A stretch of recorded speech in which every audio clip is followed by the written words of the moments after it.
But again, as you asked me the question, Yeah.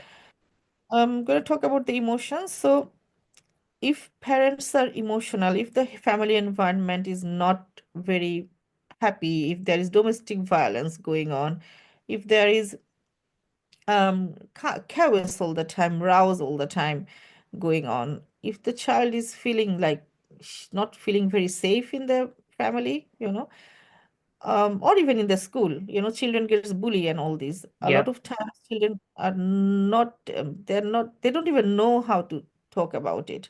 So they Yes. keep things inside, and it affects their food habit as well, So yes, there are diet, there is nutrition, there is probiotic, gut flora, everything there. But in the same time, if something emotional happens, that triggers the whole our brain signals the body that I'm not happy. Don't put enough. The my brain stops sending serotonin, dopamine, this kind of hormones, and then children cannot eat.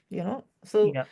just stops. And also now vice versa, Yeah. you say, can food affect the emotions? Yeah. 100%. If you are not, so say a lot of times, I'm talking about children. I talked about food sensitivity last week, that Yes.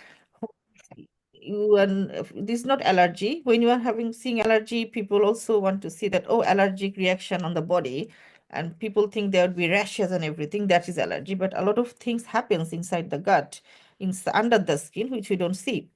Yeah. Then there is food sensitivity. Now if this is happening all the time, and child, this is like tummy cramps all the time, or there are like bloating, constipation. Now a lot of children, they're new, they don't understand how what they're feeling actually. So they just kind of don't like to eat, give up the food. Or some of the children, they like sugar rush, okay, because when you have sugar, body creates somehow some more happy hormones, dopamine and sugar rush. You Yeah. feel uplifted and they feel happy for certain time. So this is also, food is controlling your emotional hormones, and that's how it's controlling your emotion, our emotion as well. Oh, brilliant. So Brilliant. both way, people, so a lot of times people, when you are having cramping in the tummy or something, Yeah. you're having headache, because a lot of Yes. time this activity can create headache. And people think, oh, food cannot create headache, but it can actually.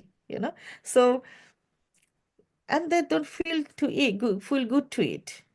So it's like, oh, my child is not eating, or I'm not eating, just because I'm not feeling emotionally uplifted.